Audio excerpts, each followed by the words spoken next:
What's going on? It's Emilio Sparks, and I'm telling you to subscribe. Click on that little notification bell. I don't know where it is because he's editing this thing, but subscribe to DNC Digital right now. Go, go, go, go.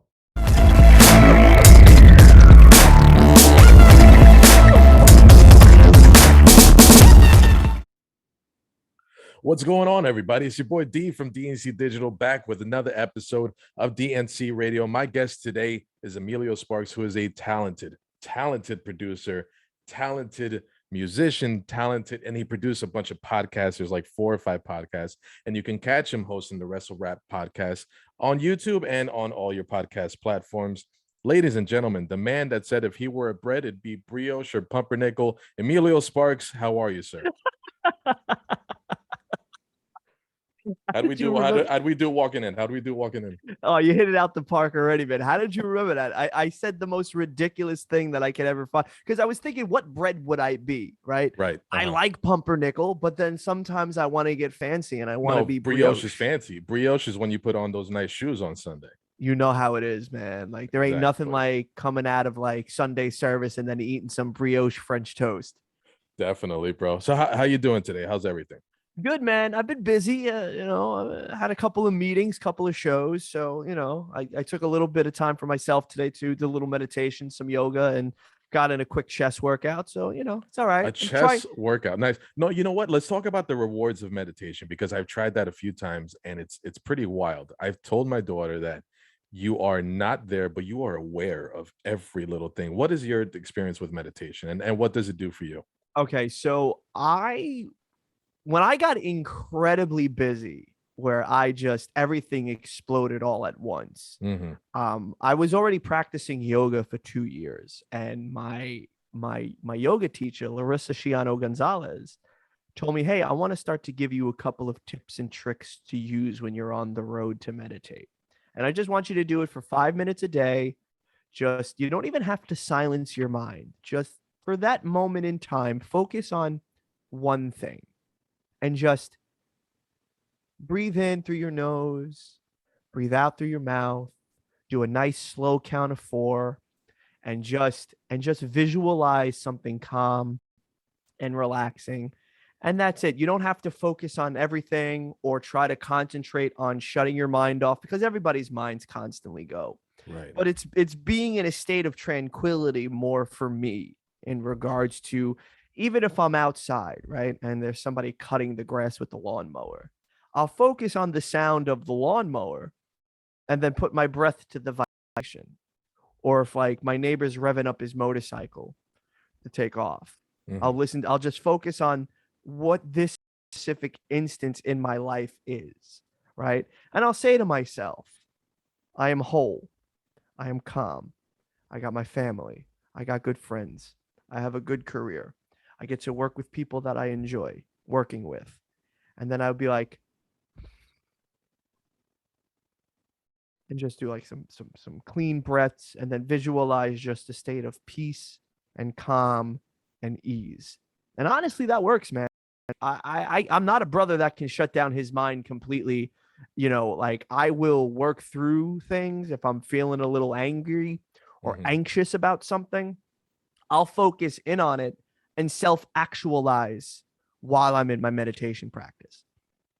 No, yeah, I've tried it a few times, and that's a different avenue that I might try. But for me, it was just being able to kind of leave mentally, right? Because your mind's going at 100 miles an hour, always. Especially like you being a fellow creator and me, I'm just trying to make things happen and I'm just bouncing ideas off of people, trying to collaborate and everything. But it's like, holy crap. Like it's a really, for me, it's a really gnarly like experience. It's very jarring in the beginning, but it's definitely rewarding for me. As we are recording this though, for the people that want to know a little bit behind the scenes magic, we are 2 days removed from probably one of the most entertaining versus battles that I have ever seen.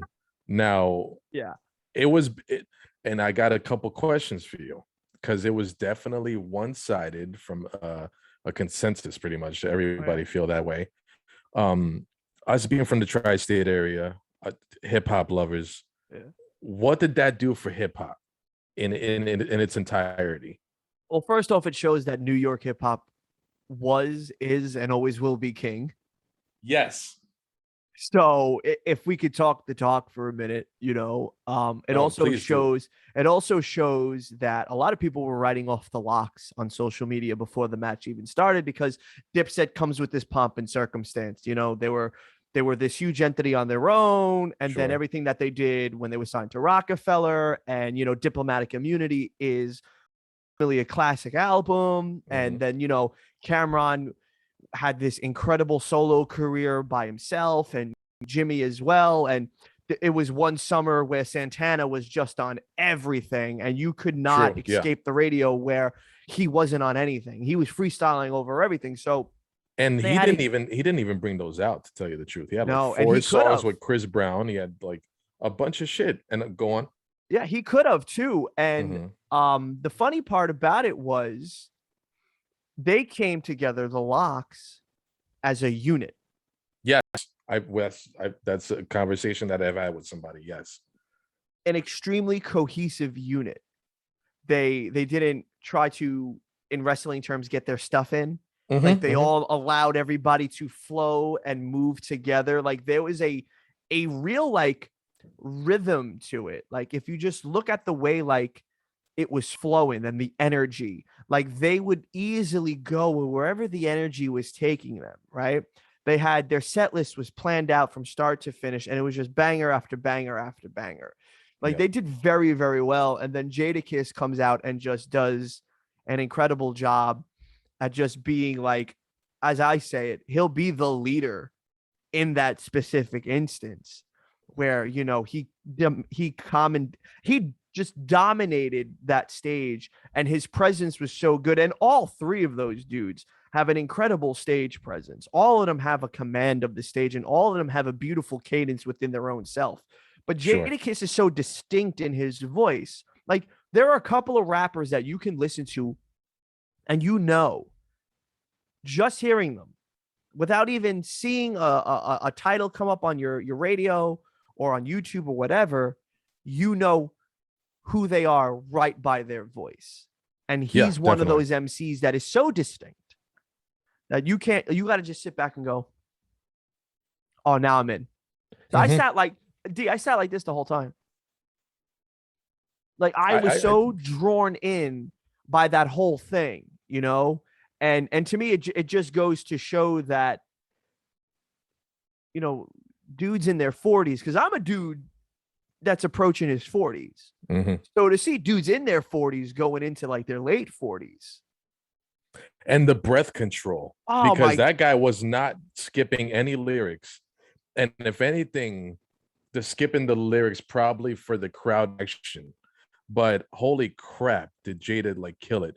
My next question though, but because the format has changed from two artists or groups sitting there playing their music, now in a performance setting, did the Locks win? Because I had a conversation, but I have episode on my YouTube that you can check out. We talked about initially your reaction is the right reaction, right? But now Hot 97 went over it. Rosenberg and Ebro and the rest of the crew, song by song, do you feel like it's actually closer, or are we just more like Locks outperformed Dipset because Dipset wasn't prepared or their DJ wasn't on point? Do you feel that because the format changed, it was a much larger margin for the win? I think it was the latter, honestly, because if you watch the performance-based type shows now, the audience and just the social aspect goes through the roof, right? Hell yeah. So like, but do you think song for song, they might have been closer? You know what? I don't, to be honest with you, I like both of their catalogs equally, man. Yeah. Like they all individually have something special and unique, that they have musically. Like their discographies are just so rich and so good. Like bar for bar, like these dudes all can hang. They're all very good. Oh yeah, it's just that but the Locks it just the catalog. Locks came and really performed. You know, I don't know when the last time Dipset actually performed as a cohesive unit. I know the Locks do.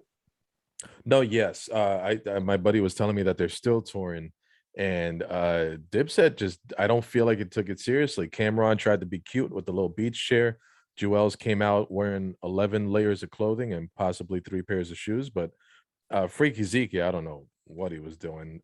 Jim was just dancing, but Jadakiss, I believe, I don't know the guy, but I believe he was just like, if they have forgotten about me, I'm gonna let them know. or if I'm not in that conversation, I'm gonna get back in that conversation. Yeah, let's have that talk. So when he says top 5, dead or alive, and that's just one off LP, one LP, he really means that. Goosebumps, holy shit, goosebumps with that. Like, he really means it. I remember when I was up at Sirius, I worked at Sirius for about a decade, and he came up and was just, I forget what year it was, but he was coming up with that statue of his head, like that bust of his head, and it was, I forget what album it was, but man, he was so focused on really letting people know, like, yo, you gotta kiss the ring, or at least at this point kiss the statue, and you know, acknowledge the knowledgeist. And I thought he did a great job. I thought, like, he genuinely had something to prove, man. And you know what, like, I love that the body language was there. The I don't want to say ego, because like you could tell he was having fun, but there was a bravado there, you know. And now, listen, man, I'm all for it, because I'm self-awareness, you can call it that, huge into the self-awareness, the whole mindfulness thing, right? Like the juices for life. Styles, as Fat Joe says, is vegan. Like, they really came at it. Like, you know what I mean? And it's just cool to see that. Styles, you know, is that dude that you will great. find in any chicken shack in New York, and it's actually Styles P. Like, you can still find him over there. And Jadakiss, and he's just going to hang out. He's not even eating. No, not even eating. He's just going to check out the bootleg movies. Yeah, like, yeah. I think all of them are great. Sheik Luch is fantastic as well. Like, they all have a command as individual performers, and they all stand out by themselves, but together they really did form like the Dinobots, and Megazord. They ran shop. Hell yeah. And that, to me, is the essence of hip-hop. That's a beautiful thing. There was no beef. They were all clowning, you know, like Santana, you know, was trying to move and get in. Jadakiss, you know, let him go through and took off his headband. You know, Santana's laughing his ass off. Like, it was fun, but also at the same time too, it was very like competitive.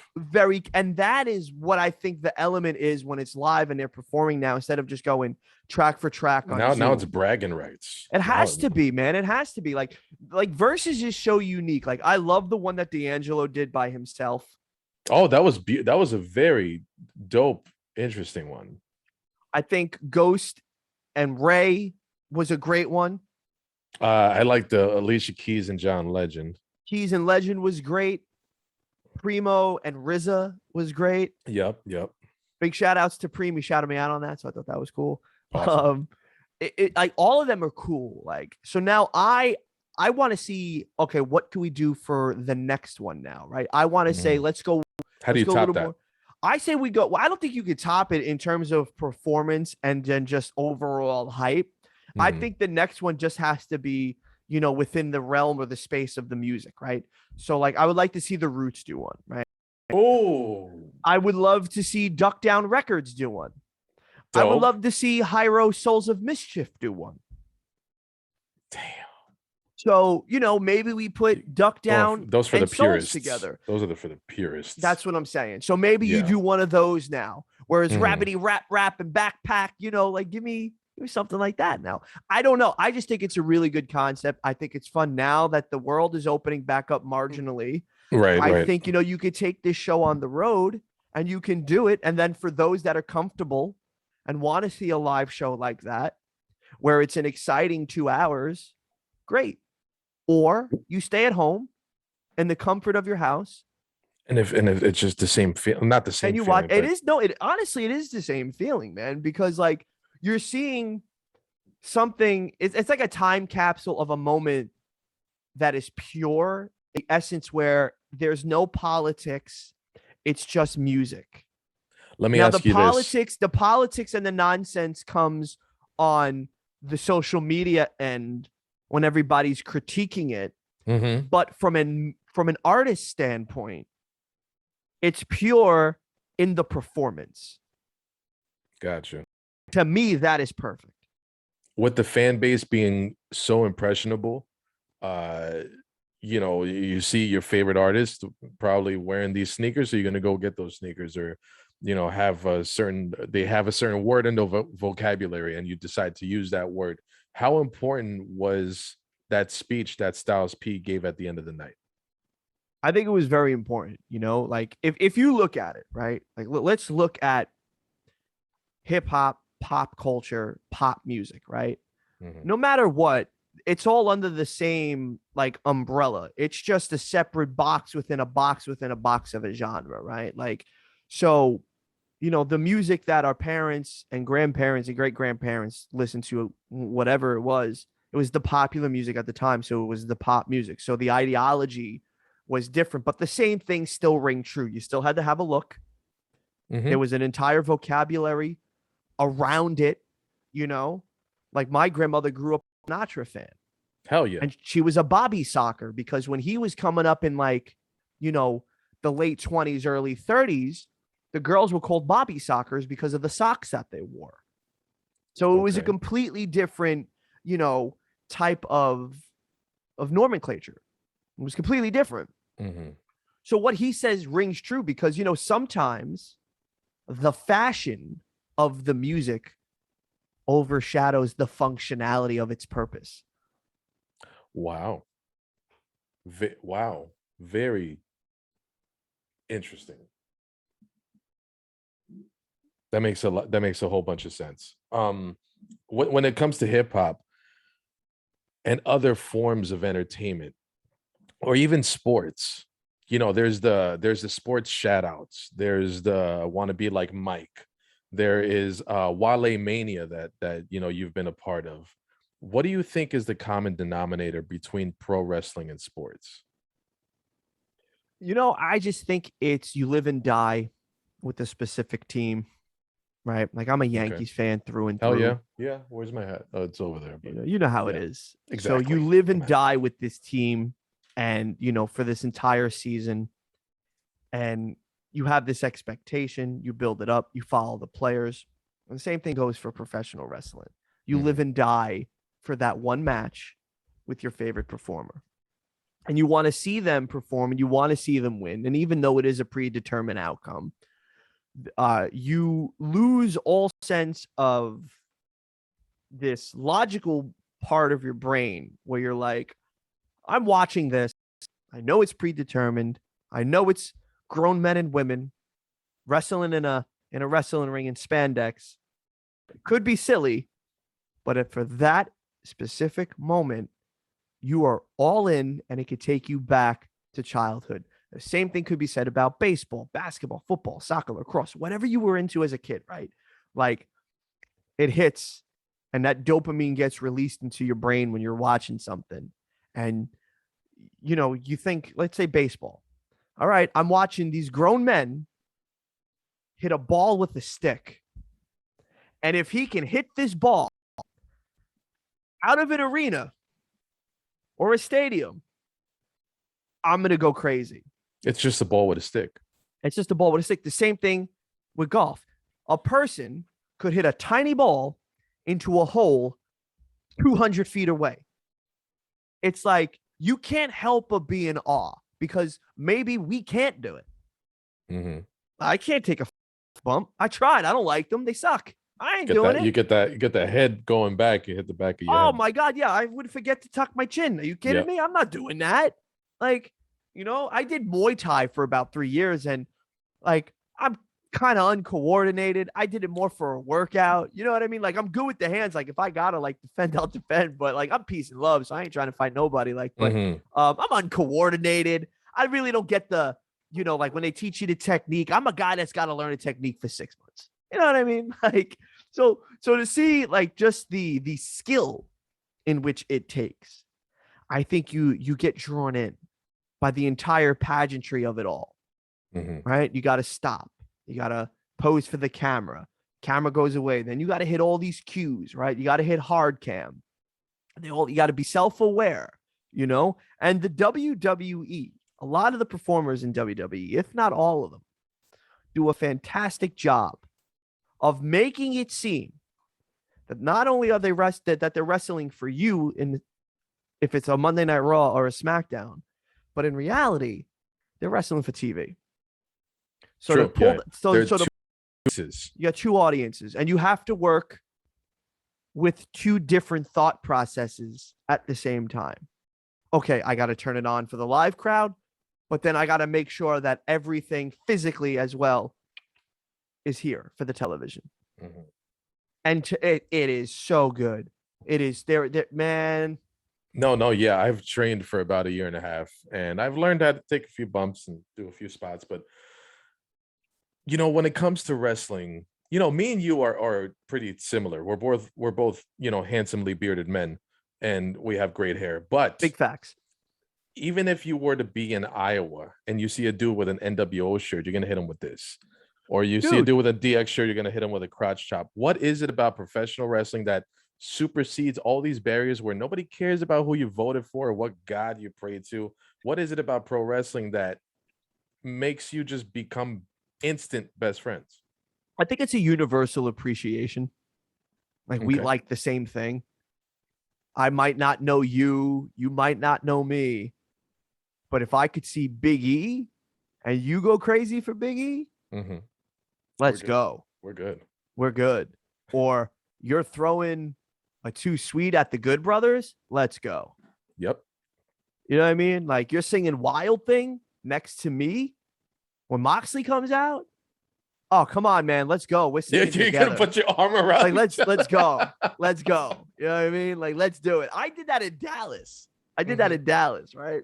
Perfect stranger. Like, yeah, like there was a stranger next to me, my cousin. So I grabbed my cousin, I grabbed the stranger, and I'm like, Wild Thing, you make my heart sing. You make everything groovy. And then I just threw them all. Brought him in and let him. And that was Brought it. That was our moment together. That was our That's moment. It. Let's lament this moment and now get away from me because it's hot in here. But it's that moment. And I think it's extremely organic and it's extremely telling. You're all one in this one thing, right? I think one of the most incredible experiences I've ever had at a professional wrestling show was GCW Homecoming Night 1 that just passed about maybe 2 weeks ago. I saw your videos on that. Yeah. Nick Gage versus Matt Cardona. Right? The energy. Did you keep your soda after that match? Was infectious. Well, I don't drink soda. Oh, okay. But I don't throw anything into the ring anyway. But hey, if you do, good for you. You know what I mean? That is good for you. Good for you. And keep on doing it because that is we all got worked enough to know, oh, I want to throw my water bottle or my soda pop into the crowd into the ring. So I'm going to do that. I've never done that, but like, I thought that was, I thought it was fun. And, but the energy when both of those guys came out was deafening. And it gave me goosebumps when you heard that gong from Metallica's From Whom the Bell Tolls, and he's waiting to come out, and the crowd is just chanting MDK all effing day, MDK all effing day, and they're doing like die Cardona die. And when this man walks out, how they all bum rush him, and it's just this love fest, like this energy. We're all there together, man. Like you can have a bad day before that, right? But you go there and you want to hang out and watch Nick Gage wrestle, you forget about everything. And to me, that's special. That's special. It takes a special type of performer to do it in front of a crowd of 3,000, 100,000, or hell, man, even 10. If you can have them eating out of your hand and you feel like you're part of it and it's a special moment, oh, that's golden, dude. Oh, that's golden. That's golden. Another one of my favorite moments is when Effie comes out. And I love Effie. I think he's a fantastic performer. He's so captivating. He's so charismatic. And when the crowd hears the opening, the piano chords and the bass line to Goodbye, Goodbye from the Yellow Brick Road by Elton John, and they start singing the song, and he comes out and everybody's swaying together.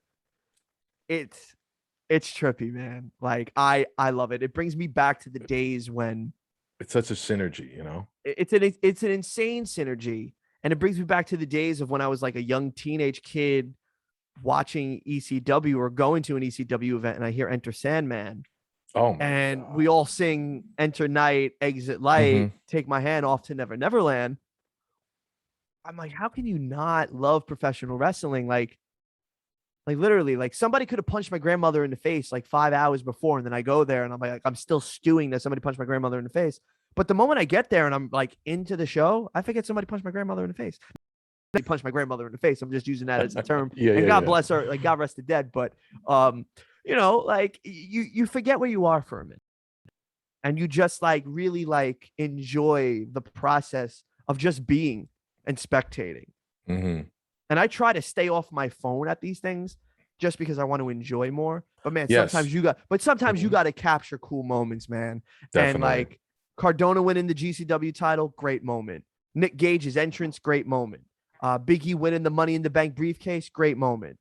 Singing Wild Thing, great moment. Like there's all these like just really fun moments that you have to capture sometimes, and then you can save them, and then you can talk to people about them. I can't tell you, man. I've had really great conversations with complete strangers about professional wrestling. And it's beautifully said. So here is my question to you. I think it was Paul Heyman that said in an interview that when it comes to professional wrestling, if you don't get it, you just don't get it. Yeah, I can't explain what I can't explain what I feel for professional wrestling. So if you had somebody to sit down with you, said, you know what, Emilio, you got one match to show me to explain why you love wrestling so much. What match are you giving them? Oh, wow. That's tough because there's so many you can choose. Right. So many different stories and so many different matches. So many arcs. Yes. There's so many matches. But if I'm watching just something, I'll probably everybody knows the name recognition, right? So if you know of Ric Flair. Ric Flair is in pop culture, right? Yes. Like he's done songs with Bad Bunny, he's done songs with the Migos, like so he's in like the world of pop culture. Like Ric Flair transcends professional wrestling, right? Right. So I would probably most likely explain the setup of Royal Rumble 91. 92. Was 92. It 91 or 92? I want to say it was 92. With a tear in my eye. So I'm going to explain Royal Rumble 92. And I'm going to sit back and just let them watch from when he's the third participant all the way to the last participant, explain how the ending goes and what the setup is for WrestleMania 8.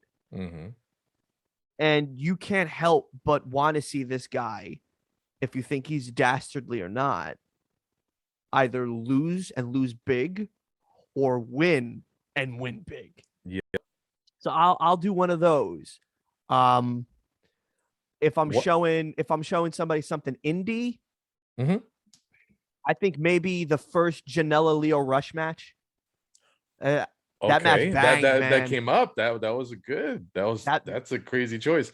One of the first matches I've ever shown my girlfriend, and when we were dating, I'm like, so I have a problem, and if you love me enough, you'll sit through all of this because it gets bad. And she's like, what is it? I'm like, I love pro wrestling. I'm obsessed. I'm like a historian when it comes to WWE. One of the first matches I've shown her was Undertaker Jeff Hardy Raw ladder match. And she was just like, she got choked up at the end just because he got the respect from the Undertaker. Yeah. And now she's a big fan of it now. You, sir, are a very well documented sneakerhead, and you got some nice pairs on your feet whenever I see them posted up on Instagram or your Twitter.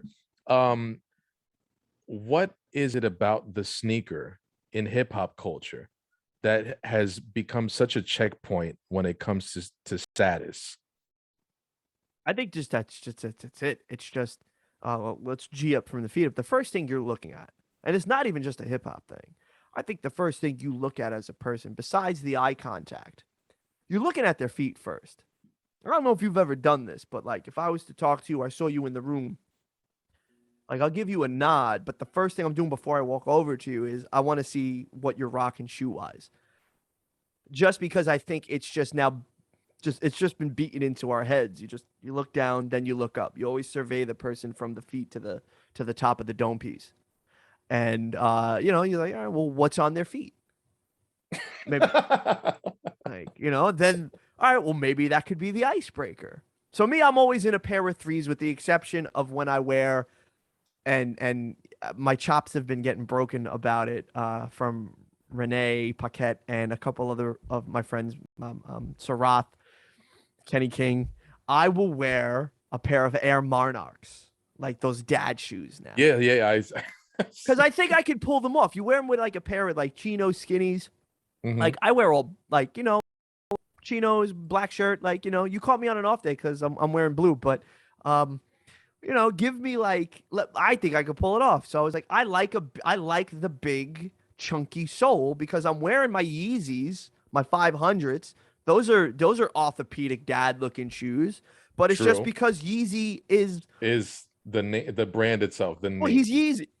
He's Yeezy. You know what I mean? Like he can wear oversized puff coats and just earth tones, sweatpants, and people are they're going to adopt that. Or he's going to wear like foam shoes and people are going to rock with them, He's just one of those cultivators of cool.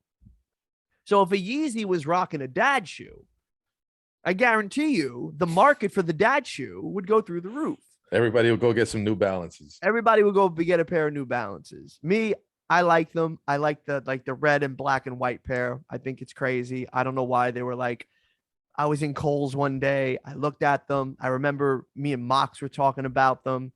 He made a whole big to-do about why this shoe was his shoe. And I was like, you know what? I'm going to wear the Air Moxley.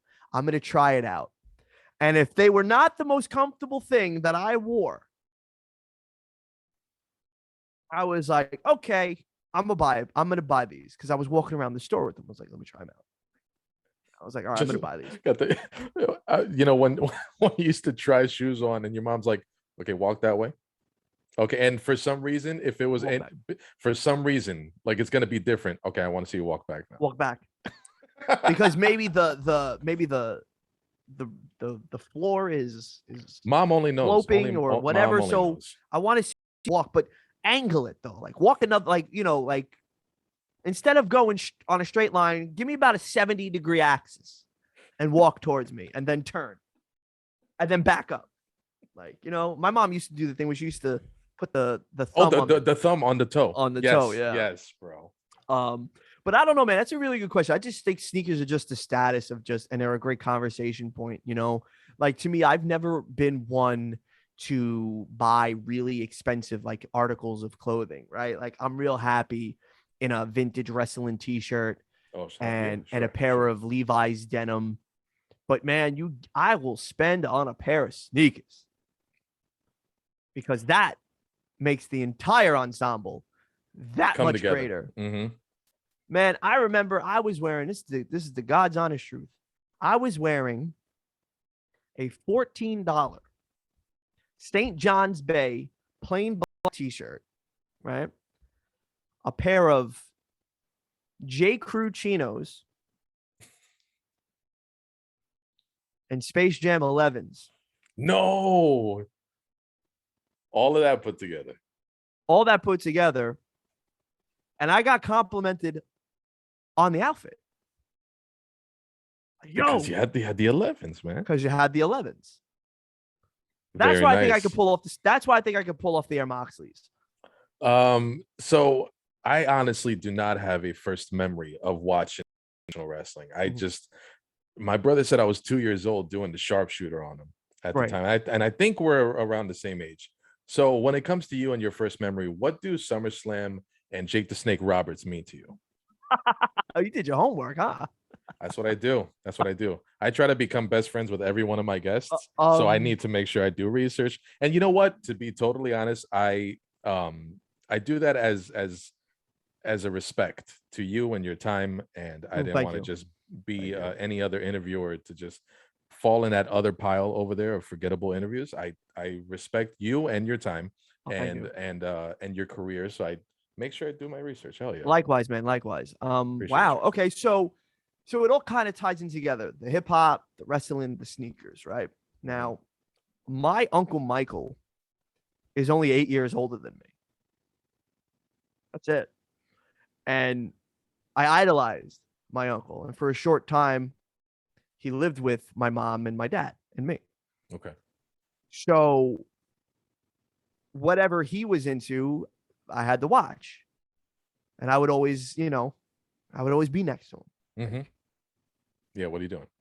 What are you doing? So I gotta be, I don't know, maybe 4 or 5. I'm getting DDT'd, suplexed. He's throwing me around. You said the short arm clothesline in the interview. Yeah, he did the short arm clothesline. One of my favorite moves. To me. One of my favorite moves. Love it. And I didn't know what the hell he was doing. He was just like, all right, Emilio, fall. Bang, short arm clothesline. I'm like, blankets not hanging out of my nose, peanut butter and jelly on my face, whatever. I don't know. I'm young at this point, but I remember this, and so is that. It was hip hop music. It was sneakers, because we're all into the same. We're into the same thing. The only difference is my uncle Michael is about 6'5", 275 of just jacked. You know what I mean? Italian man. Yeah, and he's just this burly Italian dude. He's like a head coach of a football team in Marietta, Georgia, in high school. Like, he's like he rebuilds high school, college football programs and makes them and puts them on the fast track to winning. He did it in Carolina, and he three-peated, like back to back to back. It was impressive. So now he's in Georgia doing it. And I told him, he came up to me, he gave me a hug and a kiss, and he was like, yo, I'm proud of you, man. Like, for everything that you're doing. I don't know if I've ever told you that. I told him, I was like, you're the reason that I'm in this little bubbly world, the space. And he's like, no. And then I explained to him short arm clotheslines, DDTs, Jake the Snake, SummerSlam. When was it 89 or 88? It was 89 because 89. it was a tag team match between Brutus and Hogan and Zeus and Savage. Zeus. And this is the God's honest truth. I guess my grandmother, whatever, she had the hot box or whatever. I mean, whatever it was. And it was only 2 matches that were taped on this thing. So it was the only 2 matches that I saw for years. And I used to watch them and play it back, because I didn't have cable until I was well into high school. Yeah, me too. Same thing. And so it was always that. So the first match that I seen was Superfly Jimmy Snuka, $1 Million Man Ted DiBiase. Then they cut to the promo. Savage is cutting the promo, and I was automatically drawn to Savage. Yeah, definitely. Oh, this guy is nuts. I love it. And is it the one where he's in the sequin, the gray, like the silver sequin, like cape, and he had the glasses? And this is like yes. Like this. Yeah. Oh, that's cool, man. Savage is the GOAT. Like I got the WrestleMania 7, the WrestleMania 7 one, but I don't want anything fall. But man, he's just he's in my Mount Rushmore. So I saw that, and then I would always watch Superstars and Challenge with my Uncle Mike, and again, DDT, short arm clothesline, that Spine Buster. Channel 5. It was always 5. It was always 5 in New 12, York. 11 or 12. 1 on Saturdays and 12 on Sundays. So I saw the Saturday one. Yeah, Saturday. Yeah, those are the best. A little later, and I loved it, and that was for forever. So when I got the opportunity to interview Jake the Snake Roberts for Wrestle Rap, I told him straight out, you've been one of my guys since I am 4 years old. And I know you probably hear this a lot, but like the reason why I do what I do is because my uncle was a huge Jake the Snake Roberts fan. And I think he DDT'd me so many times on the linoleum floors in the apartment building in which we grew up in that I have a couple of screws loose. So I just want to say thank you for that. And he said some really nice complimentary things. And yeah, it's Uncle Mike, man. Yeah. So that's awesome. And even hip hop, he was the same way too. So I would like to know, So you grew up and you're in college, and I saw in an early interview you interviewed Yellow Wolf, who's one of my favorite dudes in the game. Cool. Now I know things may have changed, but sir, I would like to know which was your most successful attempt at smelling a girl's neck. Oh God. Well, first you must ask to smell a girl's neck. Ah, you ask first. I Yes, missed that part of the interview. well, I would always ask. Can I smell your neck? Can I smell your neck? You have to ask. Consent is a big thing. No, yes, consent is very big. But so like it's funny with those things. Like I always used to do like performance art with them because I thought like, okay, like let's turn up, because I used to think of it as professional wrestling. You want to be the one that stands out. I want to be the one that stands out. Sure. Yellow Wolf doesn't need to stand out because he's Yellow Wolf. He's Yellow Wolf. He has a tattoo of Michael Landon on his arm. Does he really need to stand out anymore? Not at all. You know what I mean? Like, I need to stand out. I didn't know about that tattoo. Yeah, I think it's Michael Landon. It looks like Michael Landon from his Little House on the Prairie. Little House on the Prairie, yeah. It might be. I don't know if it is. I asked him about it. I forgot who he said it was, but I like to assume it's just Michael Landon because he appreciated. That's a better story. Like he appreciated Bonanza and then Little House on the Prairie, and then I was a teenage werewolf. Like he went from great story.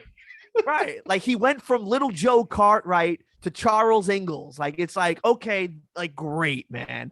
But yeah, I don't know. I mean, maybe you're on a date, or I was at a bar, and this is when I used to be brothered up, and I'd have a couple of spirits in my system, and I'd be like, hey, you smell really nice. Can I smell you real quick?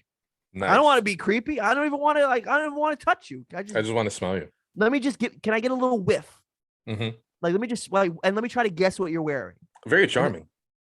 I think it was. And the fact that you asked as like a gentleman, right? Always. I could never just roll up to a girl and just go.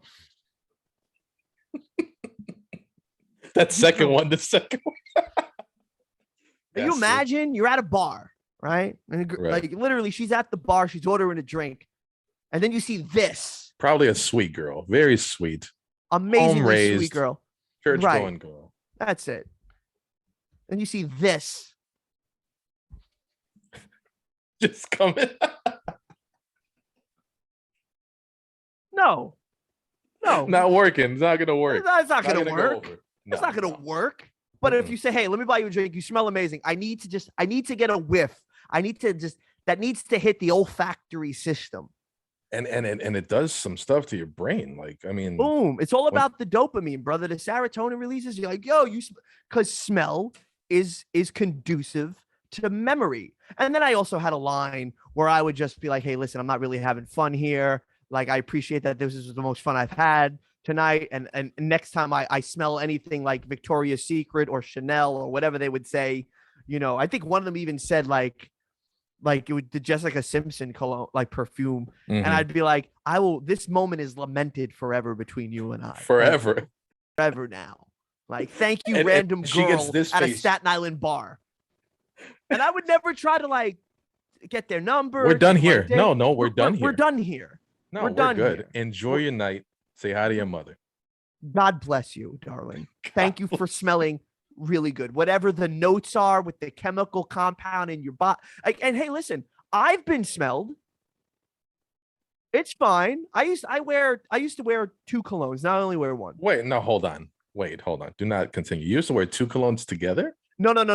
Like, okay. For a period of time. The collection only consisted of 2. It only consisted of 2 because I'm more of like a earthy, woodsy, like patchouli mix with like deep citrus tones. Like, I know what works for my body. Oh chemistry. No, yes, okay. That sounds good. So it was the first one was, and I gave my mother so much wreck that she bought this as a stocking stuffer for Christmas one year through Avon. It was Unscripted by Patrick Dempsey. They don't even make this anymore, and I wish they did because I would buy like a gross of it and just keep it in my house. What's that pallet doing in your backyard? Yeah, right. What's that pallet? I need it. Why do you need it? Listen, Patrick Dempsey shit. That's that Patrick Dempsey. Oh, that's McDreamy, bro. Like, back up off of it. I want to smell like Patrick Dempsey. Like, this is why Meredith Grey goes crazy. It's because of how he smells. Great. That's right. So that's what I do, a little nape on the neck. and I would go about my business. I would They say DJ. it's only the one behind the ear and the wrist because I of the don't do handshake. I don't do Because the of the wrist. handshake. No Well, I wrist. don't do the wrist. I do the neck, and that's it. Little spritsky here, little spritsky here. And you make sure that whenever you hug her, you give her a little bit of shoulder. Little, oh, I Give her come some in of like that. this. Oh, you come in like that. Yeah, so And it's then like you you get gotta. you get a quick sniff while you get that. Oh yeah, like breathe, like breathe it all in. Like if you're gonna drink me in, like this is the moment. Like, Yes. and then now I've switched over since that has been discontinued to Gucci Guilty, which has the same notes of like citrus and patchouli and like like a good clean smell. But again, it works for me. It might not work for you. I don't know. Like in my high school, it was everybody was a sheep and they all wore Aqua di Gio. Aqua di Gio. I couldn't do it. I wasn't, or Polo Sport. I wasn't doing it. But you give me like, you know. Right now I'm doing Nautica. Well, that's a good one. That's a classic smell. Classic one, you know. And then smell. Chrome was always good. That was a good one too. Geez, that I didn't think that was gonna last that long. That was a good one. I enjoyed that conversation. Living the gimmick, brother. Hell yeah. So now you know, you live a vegan lifestyle. You live a much more healthy lifestyle. Yes, sir. And you know, you don't do soda, as you stated earlier. No. And so I saw on your Instagram that you are able to grow your own vegetables. So you have some broccoli, look like basil and kale. All the greens. What kind of accomplishment do you feel when you're able to finally cook that vegetable? It's more like the connection between spirit and earth, right? Like, okay, hold on, I gotta get ready for this one. Like I do not have green thumbs, right? So it was a process to learn how to grow the kale. It was a process how to learn to grow the spinach and the broccoli and the peppers and the basil and the tomatoes and you know, and really connect to it. I would watch Insta videos of people talking to their plants when they would water them.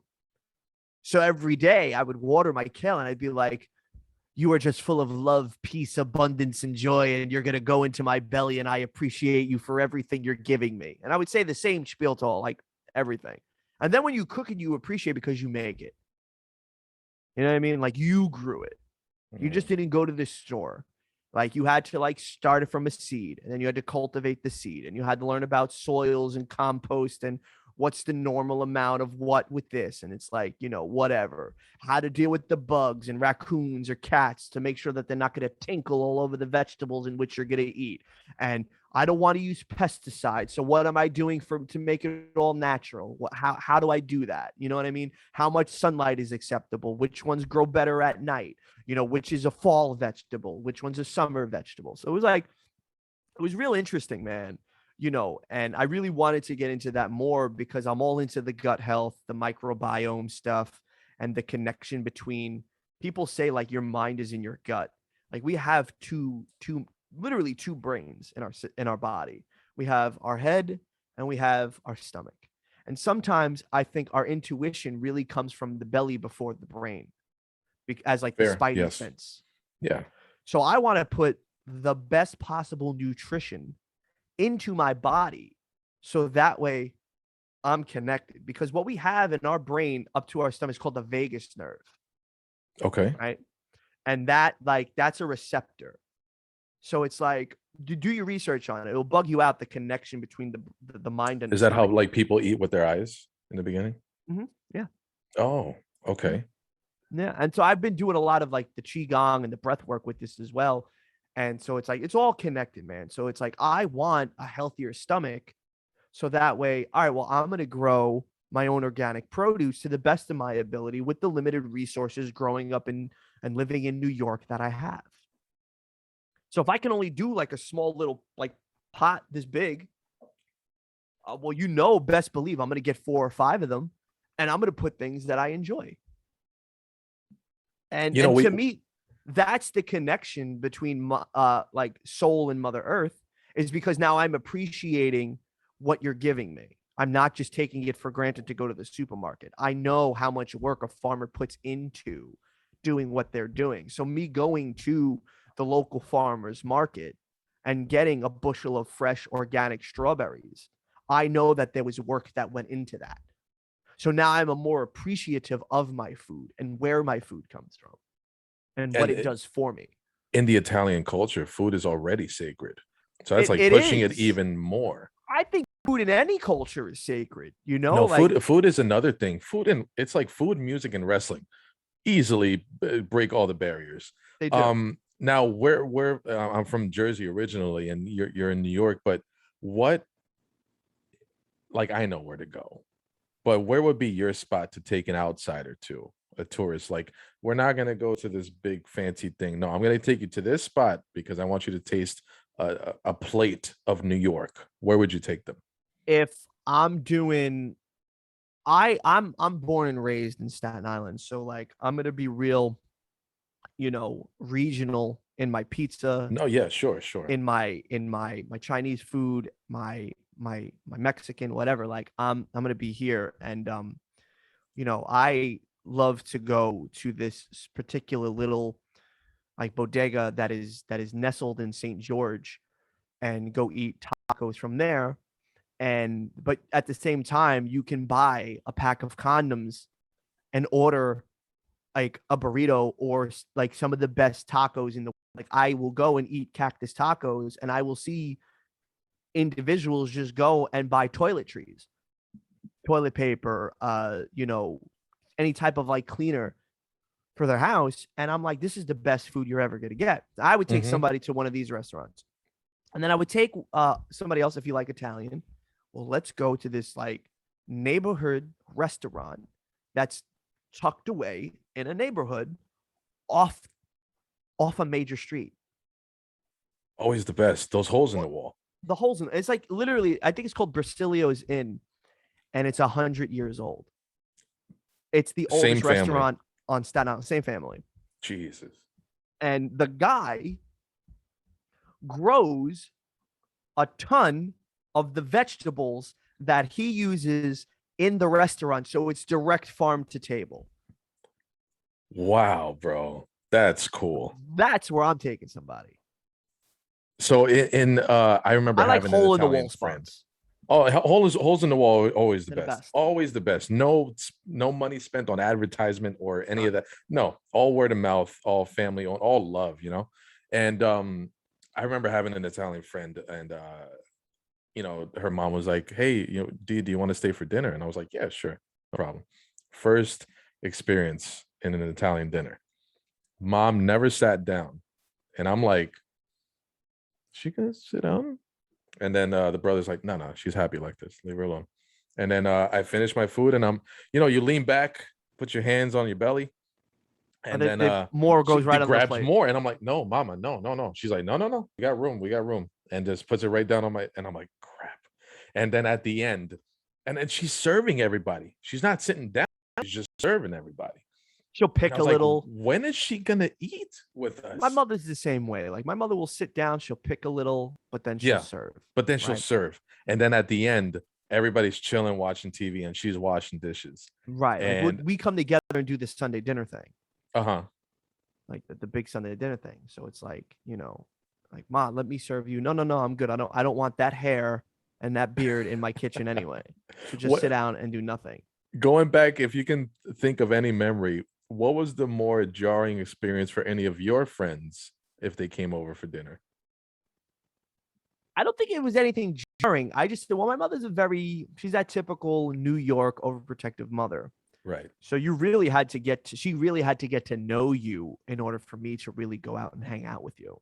Okay. Like I Yeah, remember sure. one That time, sounds like I every remember mother in the one tri-state. time a dear friend of mine got his driver's license, and she sat with him in the car first, and she took her like the expressway, stopped at red lights, the whole nine. She was like, "All right, you're good. My son can get in the car." Nice. That's the God's honest truth. That sounds like a great mom. That sounds like a So, great mom.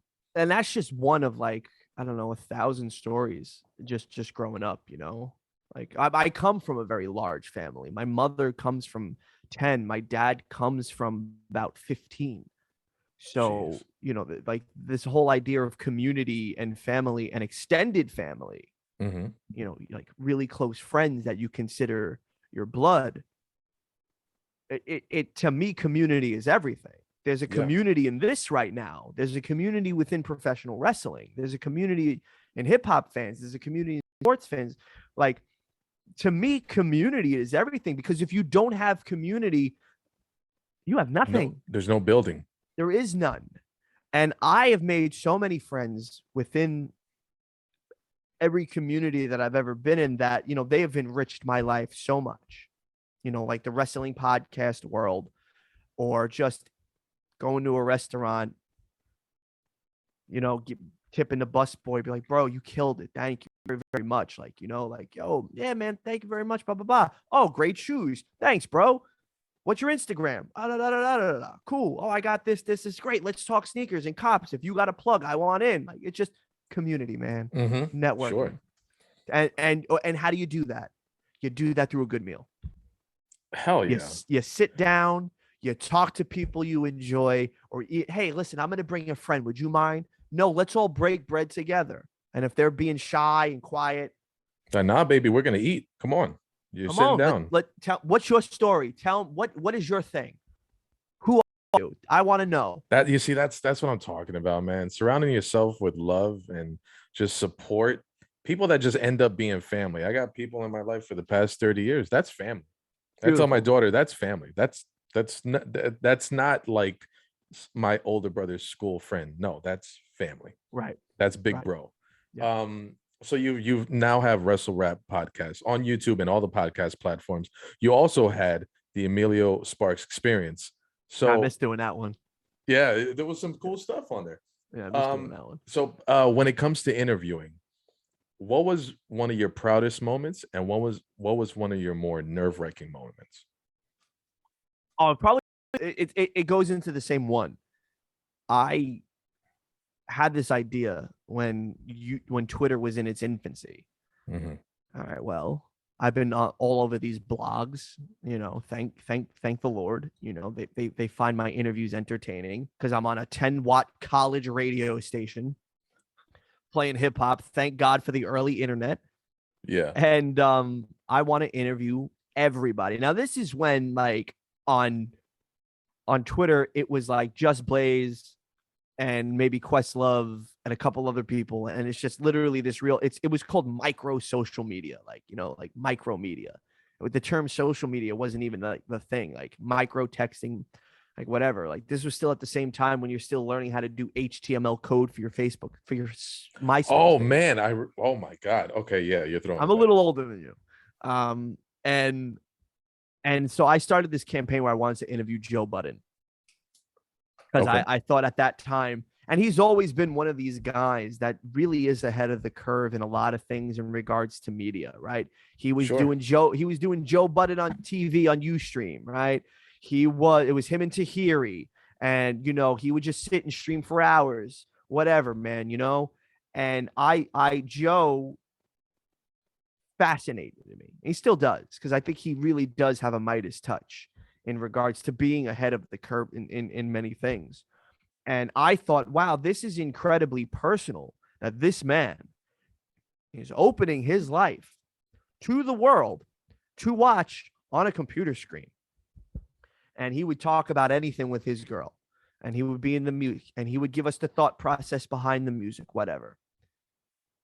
And I was like, I want to pick this guy's brain and just talk about that, being so open and so transparent, and it was such a reactionary thing, right? Where people would talk in the group chat. He wouldn't even say nothing.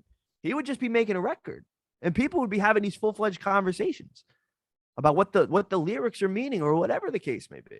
It was such a reactionary in the moment thing that I thought I want to talk to this gentleman. Talk to him, yeah. So I would tweet him every day. Right. And then a ton of my friends started doing it. And then industry people were doing it as well.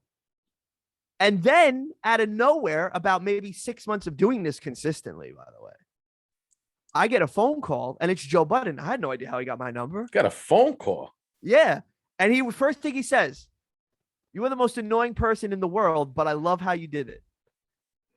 I'm gonna get a pen and paper. Here's the address that I'm gonna be at in the studio in the city today. Come hang out with me for a couple hours." Drop everything. Let's go. Called my cameraman. I was like, "You want to go?" He's like, "Yeah." And we hung out for a couple hours and I interviewed him and we chatted. And I was nervous because one, I pulled this off, but two, now I got to be interesting and really come at him in a way that he finds it engaging and he's not being Joe. And for a while, at first, he was Joe. He was being Joe. And I knew the moment the conversation would change because we were talking about Tahiri and her butt. And at the time I was dating this beautiful, smart, shy girl. I was head over heels for. She had a nice butt. So I text her. Did she have a nice smell? She did. And she still does. Like we hung out, great smell. So I text him like, "Hey, is it cool?" I showed this picture of your butt to him because I'm getting nowhere. And she's like, "Yeah." I go, "All right, so it's got a nice set of cheeks. What do you think of this?" And he looks at me. He's like, "You're really showing me your girl's ass right now."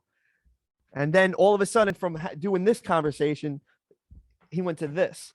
Body language. And then we had a really cool conversation. Talked about smells and everything. And then that's when we were there, and that's when it hit.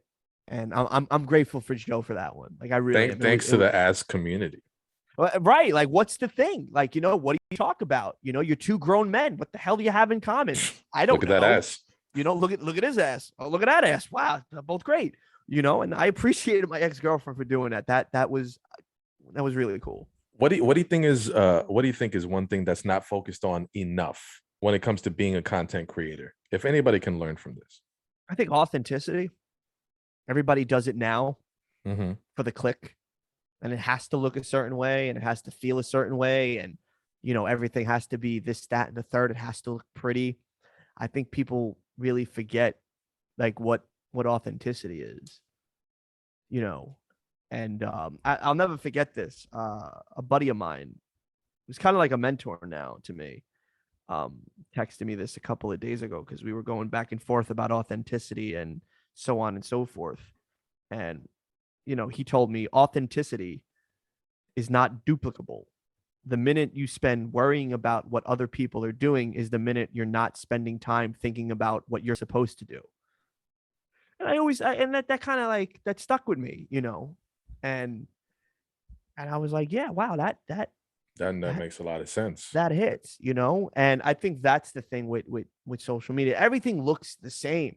It has the same aesthetic. Like now, even the way people present their YouTube channels, right? Or how they do social media. Hey guys, it's me talking in front of the camera. Swipe up to get this cool product. You'll absolutely love it. Or, that actually sounds like the template for just a bunch of shit. That is the template for everything. What's going on, guys? Hey guys, how are you? I remember when I used to do the Emilio Sparks Experience, I used to start out by saying, "What up, scumbags?" Because automatically right there, like now it's you're like, oh, okay. Then I would go into just this aggressive intro. I wasn't nice or sweet about it. I would talk loud. I would make sure that the music, because we sampled Jimi Hendrix's Fire, and so it was bum bum bum bum. So it was you keep where it's like you're pushing it, like you're riding the music with your voice. Now people have to pay attention.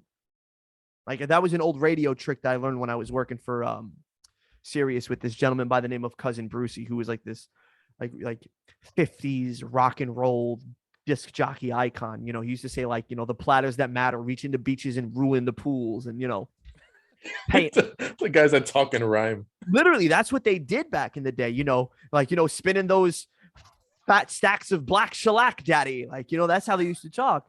And then, Just a as cool like, cat. Just a cool yeah, cat. cool cats and kittens and, whatever. And then as like the style would evolve and change, Bruce would always be like, well, the one thing I like, and you're my engineer, is I want the music to ride. I never want like a pause. I want to be constantly go, go, go. And I take that with the podcast that I produce and the ones that I do on my own. Mm-hmm. I even with those, they all have an NPR-ish kind of sound, and I love NPR, and I think they that is a company that does podcasts really, really well, but it's all the same. And then we take a dramatic pause, and then we have some light lo-fi music that trickles off into the distance, and then I come back in with another monologue piece, and then into a clip. So to me, I was like, all right, that's cool, like that there is a audience for that. But I want to push it. I want it to be nonstop. One of the best things about oral sessions, it's nonstop. One of the best things about talking shop is that it's aggressive. Not aggressive in the sense where but it's aggressive in the fact that the conversation never slows down. Right. And you're following along with every single beat, And then when the moment calls for it, take a quick breath. Yeah. And you go right back into it. That is magic. That is storytelling. To kind of correlates with that. I saw a tweet that was very, very interesting. It said jealousy is love and hate that at the same time. As you're becoming successful and you're hitting these checkpoints and these marks where you say, okay, I got this small celebration, now on to more. Does it become more difficult to decipher support and love? I tweeted that to Isaiah Swerve Scott. Got it. I said the exact same thing that you're saying. Man, I don't know. There was a period in my life where I was bitter about a lot. Mm-hmm. And then you do the personal inquiry work and you figure out, okay, let me find one good moment at a time. Let me celebrate the small little win for myself, for that person who maybe I don't know them, but I'm going to celebrate their win because now they're the blueprint. Why not? Let me work hard. Well, maybe I'm not working hard enough. Hard work, and this might sound crazy, is rewarded with more hard work. Yes. So I am only as good as the last I produce, as the last thing I edit, as the last interview that I'm doing.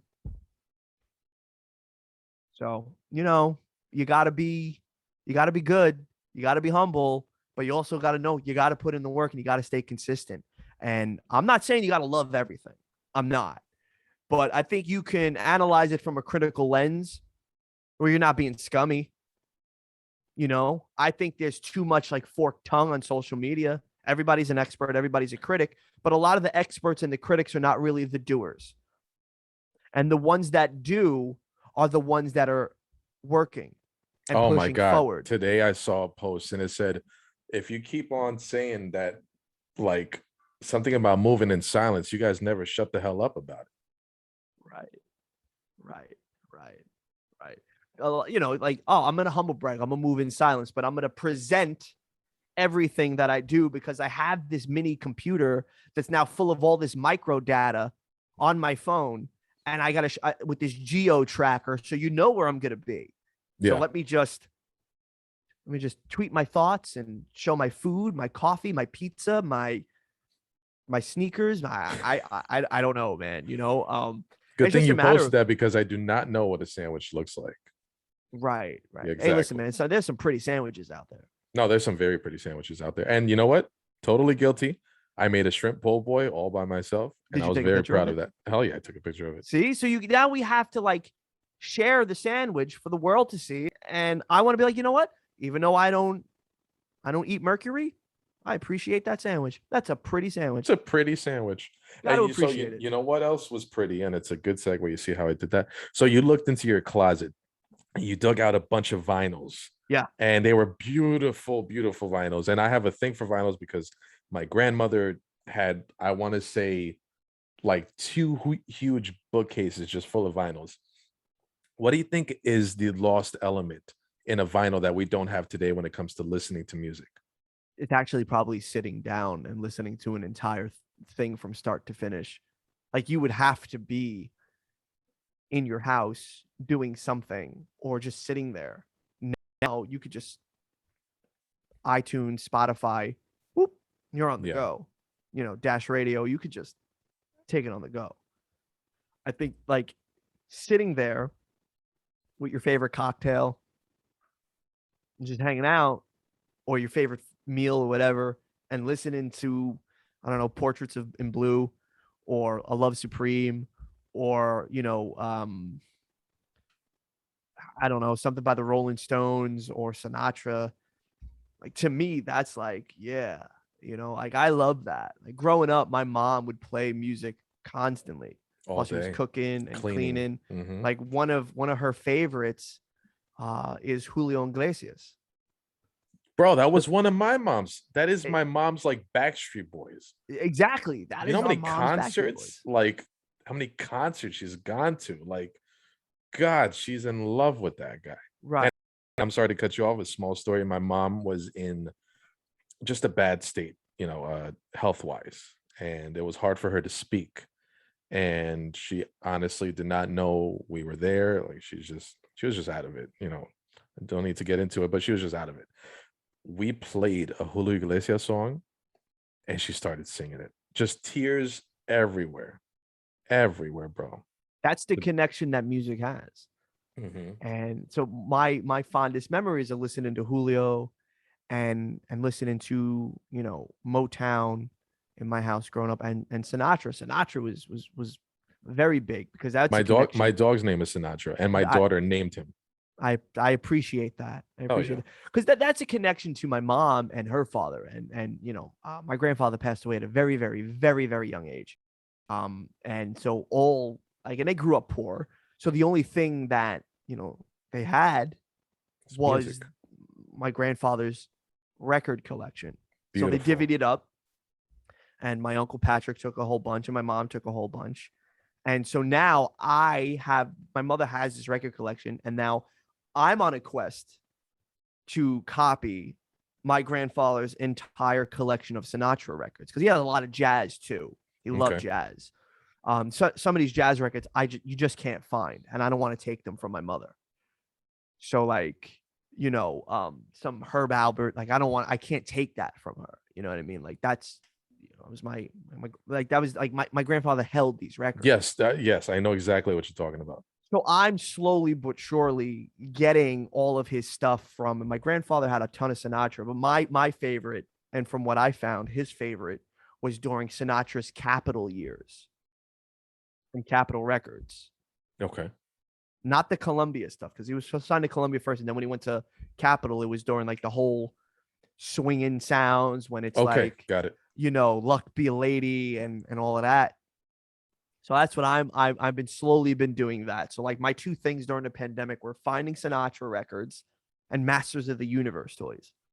So like that's Nice. what I've been doing. That's And awesome. I want that connection because I never knew the gentleman, and I just know like, wow, we are shadows and just little fragments of just other individuals' personality traits in Yes. regards to how we're raised. And then we can get into the whole conversation of nature and nurture, but like I'll cap it there because we can get real heady with this. No, it could, but no, that's a beautiful conversation to be had, and I'll definitely be messaging you, and we'll definitely. Yeah, please do, please do. Yeah, hell yeah. So when it comes to music, and one of the biggest elements of presentation for a professional wrestler is their music. Mm-hmm.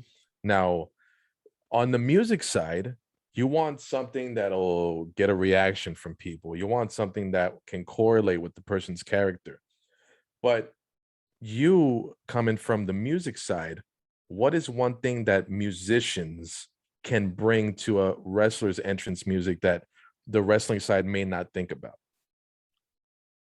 You know what? Like, I think song structure, like it's one thing to, if you are in a AEW, WWE, ROH kind of scenario where you have in-house producers, like the formula is always the same. Like, make sure Sure. something hits right before like that 10-second mark. They come out, whatever.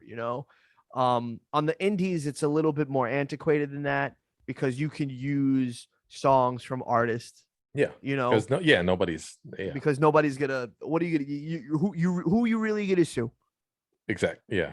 You know what I mean? So if you're coming out to, if AJ Gray comes out to Waka Flocka, like, great, like that's hype, or if Effie comes out to Elton John, that's awesome, because there's a different song structure. Sometimes it's a little bit more like you take a little bit for the entrance. You wait maybe like 30 seconds. Sure. And when you hit that real cue, That if it's like entrance, yes. yeah, like the down something like doom, boom, and then you come out through the curtain, right? Like, how Nick Gage does it. Like, he waits for a little bit, and then that riff comes in, bam, bam, bam, and then he comes out, man. Make us fight on the hills of the early day. And then you're in, you're pulled in. So I think things like that. That's why I think Natural Born Killers work so well for New Jack. Yes, that was because there was this whole build up to that song. You hear the gunshot. And you just know something's gonna go down. You just know, you it's trouble. just knew, right? But then that song just like hits that beat, bam, bam, bam, bam, bam, bam, bam, wow, bro, wow, with those staccatos and those keys, man, dude. You just boom, and then he's walking out, and then by the time Dre starts the first verse, "Journey with me into the mind of a maniac, doomed to be a killer since I came out the nutsack," he already hit you with 6 things. Or Shane Douglas coming out to Deep Purple, and it's like, "Can you remember my name?" And then like that, when he won the championship and they let the song play out and he's celebrating with that long guitar riff at the end. Like, you remember these things. Or Taz coming out, so bam, bam, bam, bam, bam, bam, bam, bam, bam, bam, because I'm the war machine. Bam, bam, bam. You're like, yeah, man. Or RVD coming out to Pantera's Walk. Bam, Song structure, and then the first the day, biggest. It's a huge thing, and I think like that's where I think like CFO money, like, we're so good at it, and that's where Jim Johnson was the goat at it. Because there was this song structure, and they knew, okay, we got to hit everything quick. Everything needs to be impactful. Yeah. But I also love now that MCs are really cultivating songs for professional wrestlers. Mega Ran does a great job. Wale, great job. Mega Ran, yeah. Monteezy does a great job. Like Hustle and Flow, he does a great job. Like those are, like, they get the product, they know the product, but then also there's a musicology to these dudes that they understand song structure, so they know how to, okay, let's just sprinkle a little something over here, and let's make it a little bit different. Instead of going with like the typical like regular song structure, let's come out to, all right, it's got to hit quicker. All right, great, let's do it. Perfect. So you've had all these cool experiences, and you've been able to work for WWE and make some lifelong friends. Yeah, man. Definitely. If you allow us, one friend that you made was Brody Lee. Yeah. And I just, man, when he was in the Wyatt family, I was just looking at him like, there's like this dude, like just his little mannerisms when he started doing this thing.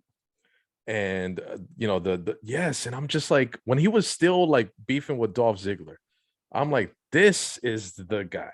Oh, for the Intercontinental Championship in Cleveland. It's a great match. I'm like, this guy can go. Do not sleep on Luke Harper at the time, right?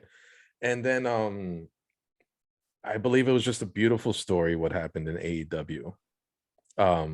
there was the story of Cody saying the story that Brody asked him, "Is it cool that I don't hook your leg?" And Cody's like, "Yeah, it's gonna put it over even better." Me being a father, just those stories are just beautiful. They're just beautiful. And the tribute show and my girlfriend, just we look at little things and we still get choked up because after everything, it's still a human being and a human being that just loved. And you are a perfect example of that. If you allow us, sir, would you talk about the time where he bought you your equipment? Yeah, yeah. I Headphones, Focusrite, like the whole like microphones, cables, like ooh, man. Well, I was that serious. I had to sneak them in, you know, John and Amanda.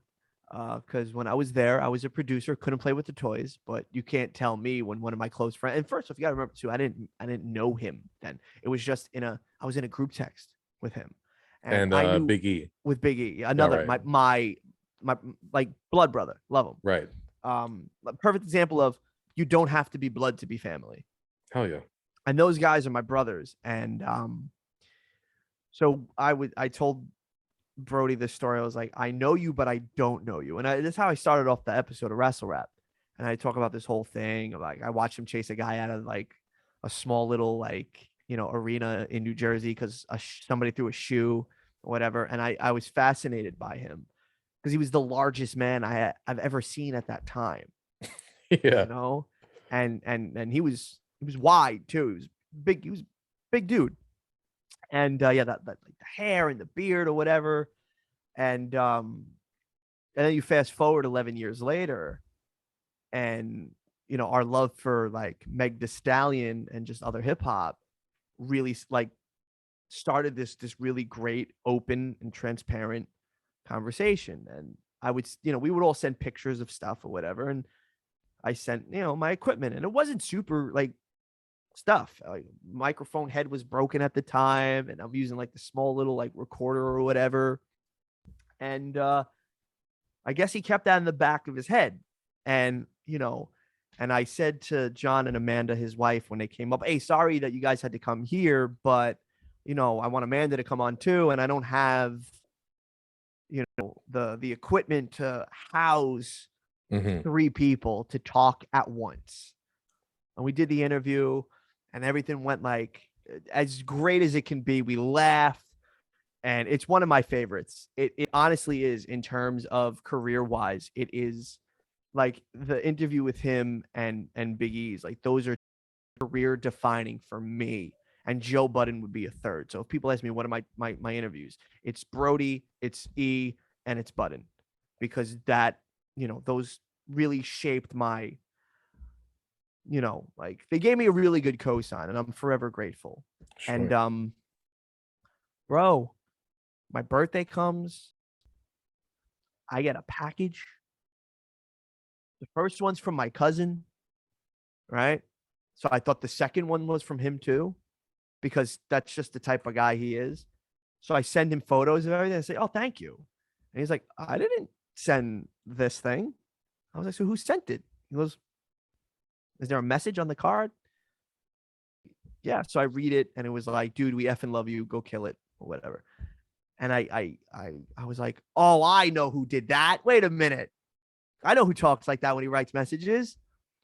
So I sent it to the group, and I'm like, "Bro, you send this?" He was like, "Yeah, me and Amanda did." And I was like, and then from there, it was like, "Oh, it's go time now, brother. You got to change your stars." You know what I mean? Like, you're sleepwalking your way through life, being in some place for 10 years. Yeah, you like it because it's familiar, and you know the patterns, and you're good at it, and it's safe. But are you really challenging yourself? Are you really Mm. doing what's inside of you? Like, how are you vibrating? What is that innate thing in you? And that brother opened it up for me. And I said, well, now I got to work for the WWE. Come hella high water to get in there. And I'm going to develop podcasts for them. And then 6 months later, In in, boom. how important was that fire under your ass that Brody set up? Oh, it was. it was what I needed to be like, now you have the tools. So what are you going to do? Are you just going to rest on the cool points that you get? Or are you really going to strip away what you know, push ego aside for a minute, really put your hands in the dirt and cultivate something? And then that's what I did, you know. And I'm extremely grateful for Wrestle Rap too, because it was the platform that helped that, you know. So without that platform, it was like, all right, now let's take it and go. There's a ton of wrestling podcasts out there, and they're all good. Yeah. But okay, what differentiates me from everybody else? Authenticity, interconnect, just the way I think. Well, I'm going to share a little bit of this, and I'm going to talk to like-minded individuals, and I'm not really going to make it about wrestling. I'm going to talk more about the person. Right. And that really lit a fire for me to go. And I got introduced to some people, and I stayed in contact with them, because normally if you just like text people and they're like, whatever, you just let it go. You don't follow through. And that was one of the big things that I knew that I had to work on. And with everything in my life, follow through, because there was a lack of it. I'm sorry to cut you off. Do you still keep his note in your wallet? In my wallet. It don't change. It goes with me. Even though I don't work for WWE no more, and I am blessed to travel because of Gallows and Anderson and Rocky Romero, it comes with me every time I'm on the road with those guys. Every time. It came with me every day to Connecticut. It came with me every time I had to go on the road for WWE, and it will come with me forever. And that's it. That note will, and when I get into myself, and I start to listen to the lies that we all tell each other. You're not good enough. You can't do it. You're not worthy. There's somebody better. For the boost, for that, like to hear like that Adrian moment when she tells Rocky and Rocky to win. And Mickey goes, what are we waiting for? Let's do this. Hell yeah. That note's my Adrian, bro. That's awesome. Hell yeah. Mr. Sparks. I'm eternally grateful for that dude, and I miss him every day. And when I say it is Brody Lee forever, it is Brody Lee forever. So that's my guy. That's awesome. Sparks, it was so dope to talk to you. I just have the lightning round that I want you to go through. Yeah, what's up, man? Real quick. If you'd rather be trapped in Jurassic Park or Jumanji? Jumanji. What was your backyard wrestler name? Trey Cool. And then Emilio Sparks. Scale of 1 to 10, Sonya Deville suits. 10. Nice. Emilio, where can they find you on social media? All right, you can tweet me and gram me at Emilio Sparks, EMILIOSPARKS. You can follow Wrestle Rap, WRASSLERAP, and yeah, WrestleRap.com, EmilioSparks.com if you want to get some of the old music that I was making with a whole bunch of my friends. You could do that as well. So, and we got a YouTube channel, Wrestle Rap. If you like it's a brand new channel. I'm about 15 years too late with that thing, but I just want to post the stuff that I do. That's it. It's not for anybody else. It's just for me to have. That's awesome. Emilio, it was so cool to talk to you. Definitely, you got a friend in me, and whenever I go back home, I'm definitely going to hit you up so we can go to that Italian restaurant and try some. This is D for DNC Digital. You can find me at DNC Digital on Instagram, Twitter, and Facebook. Guys, make sure you just hit me with a like, subscribe, and check out your boy every week, releasing new interviews. If you have a beard, just like Emilio and I, check out canyouhandlebar.com. Use my promo code DNC Digital for 15% off. Everybody have a good night and take care of yourselves.